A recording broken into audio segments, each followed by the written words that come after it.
Every major credit card rewards program in the world is funded by a source the marketing never mentions.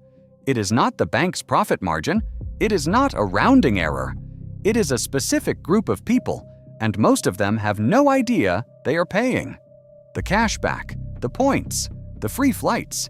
They look like the bank is competing for your loyalty. That part is true. What the ad skips is where the money actually comes from. And once you see the full chain, the reward looks very different. Most people assume the fantasy is funded by annual fees. They help, but they are not the real engine. If annual fees were doing the heavy lifting, merchants would not care which card you used. But they do. Some cards cost more to accept than others. Premium rewards cards usually cost more, and those extra costs do not just disappear after the swipe. They spread. That is the first clue. The second clue shows up later. Rewards cards do not just attract disciplined optimizers. They also make spending feel smoother, cheaper, easier to justify. And once someone stops paying the full balance, the math changes fast. So now there are two open loops. Where does the rewards money actually enter the system? And why does the whole system work so hard to keep that price blurry? Here is the first small payoff. Rewards work best when the real cost is split into pieces nobody sees at the same time. One piece lands on the merchant at the register. Another lands later on the cardholder who revolves debt. And because stores usually do not post one price for cash, another for debit, and another for every card tier, part of that cost gets washed into the shelf price of everyday goods. Picture two customers buying the same coffee. One pays cash, one taps a premium rewards card. Same price on the sign. Different value extracted from the system. The honest version of this structure would be more visible. The profitable version is more invisible. Here is the clean mechanism.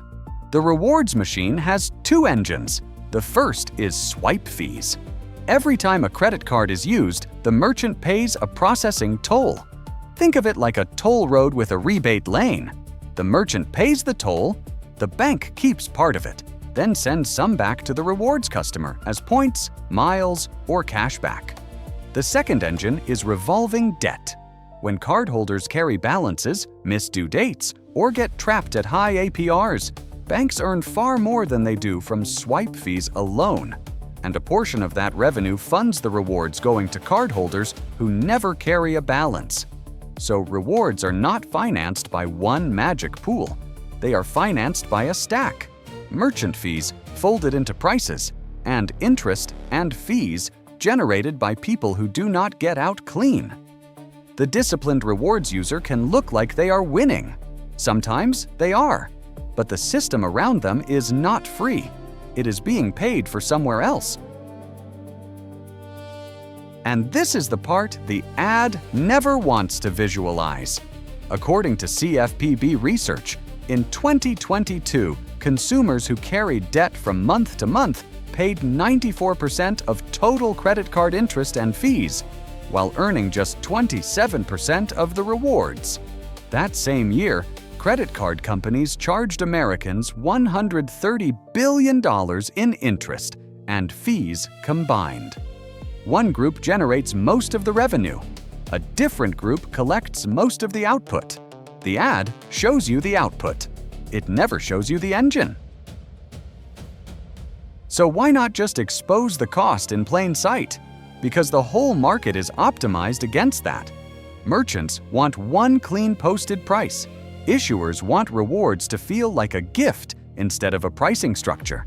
And payment networks benefit when expensive cards are accepted everywhere without friction. That is why rewards became such a powerful standard. They let banks compete on something emotional while the uglier part of the bill stays fragmented and hard to notice. That is not an accident. That is the standard. So are rewards fake? No. The cashback is real. The flight is real. The points are real. But they are not a bonus floating above the economy. They are a selective refund paid out of a payment system that quietly pushes costs onto merchants, broad prices, and people who cannot reliably clear the balance. The ad shows you the output. It never shows you the engine. Credit card rewards are not really free perks. They are a transfer hidden inside everyday spending, and the people least able to play the game cleanly are often the ones helping make the game possible in the first place. If you want more small things with big reasons, subscribe.